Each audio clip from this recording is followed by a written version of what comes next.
የቀደምት ስልጣኔ ባለቤት የሆነችው ኢትዮጵያ ዳግም ወደ ክብሯ እንድትመለስ የሕዝቦቿን አንድነት መጠበቅ መሰረታዊ ጉዳይ ነው።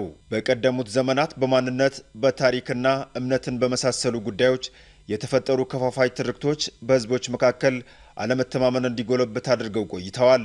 ባለፉት 50 ዓመታት ወዲህ ያሉ የፖለቲካ ሁኔታዎች ባጭሩ በዚህ ባለፉት 20 ዓመታት ውስጥ የምንመለከተው በፖለቲካ ቡድኖች የሚቀነቀኑ ጉዳዮች ይሄን ሀገር አደጋ ውስጥ ከቶ እንደነበረ ልብ ማለት ያስፈልጋል።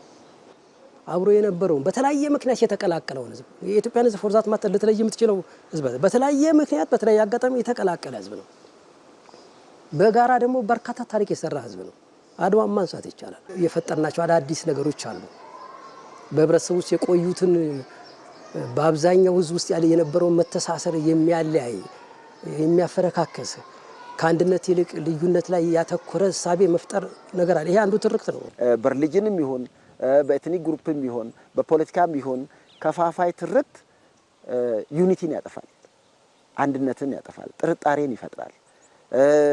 አገር የምታስብበት ደረጃ እንዳትደርስ ነው ሊያደርግ የሚችል። በኢትዮጵያ በየወቅቱ በነበሩ የፖለቲካ ቡድኖች የግልና የቡድን ጥቅምን መሰረት በማድረግ የተፈጠሩና የተቀነቀኑ ትርክቶች ሀገር ማደግ በሚገባት ልክ እንዳታድግ አድርጓት ቆይቷል። የፖለቲካ ትርክቶች፣ የፖለቲካ ሽኩቻዎች ለዛውም ከጀርባውም ብዙ ሚና ያለው እንግዲህ ይሄ ሀገር በብዙ ጉዳይ በብዙ የኃይላት ትኩረት ያለበት ሀገር ነው። ርቀን ሳንሄድ ግብጽ ለዘመናት ኢትዮጵያ ላይ የነበራትን ፍላጎት እናውቃለን። ዛሬም ያላትን ፍላጎት መርሳት የለበትም። ይሄ መረሳት የሌለበት ጉዳይ ነው።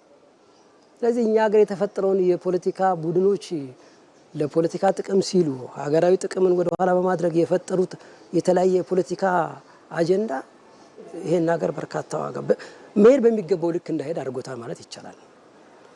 ከስጋት እንኳን ያልወጣ ሀገር ሆኖ ቆይቶ ነበር። አሁንም የሚያሰጉ ነገሮች አሉ። እነዚህ ነገሮች ላይ መውጣት አለብን ነው። የሰለጠነ መንገድ ልንከተል ይገባል። መግባባት ላይ ልናተኩር ይገባል። የመደመር መንግስት በቀደመው ዘመን የተሰሩ ጠቃሚ የጋራ ታሪኮችን ጠብቆ በዚህ ዘመን ደግሞ አስተሳሳሪ የጋራ ታሪክ በመገንባት አንድነቷ የተጠበቀ ሀገር ለመፍጠር እየተሰራ ይገኛል። አሁን የተጀመሩ በርካታ ነገሮች የምናያቸው ጥሩ ነገሮች አሉ።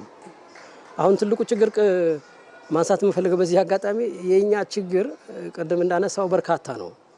ለምሳሌ ትላንትናን በመኮንን ላይ የተመሰረተ እሳቤ በጣም የተጠናወታቸው የፖለቲካ ተቋማት የፖለቲካ ኃይሎች አሉ።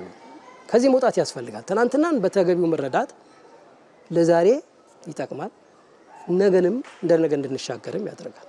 ይሄ ካልሆነ አስቸጋሪ ነው። አሁን እንግዲህ የተጀመሩ የሚያግባቡን የሚችሉ ሀገራዊ እሳቤ ሊፈጥሩ የሚችሉ ህብረትን የሚፈጥሩ በርካታ ነገሮች እየተሰሩ ናቸው። አሁን በዚህ ይሄንን ማድነቅ ያስፈልጋል። ለዛሬ መምጣታችን ለዛሬ ታሪካችን መሰረቱ ትላንት ስለሆነ ነው። ታሪክም ያስተምረን ነው። ትላንት የሌላቸው ህዝቦች የሉም በዓለም ላይ። ግን ትላንታቸውን በተገቢው መረዳት ያስፈልጋል። ትላንትና ላይ የነበረውን ደግሞ በጎ ጎኖቻችንን ዛሬ ማጎልበት የማሳደግ ነገር ደግሞ በጣም አስፈላጊ ነው።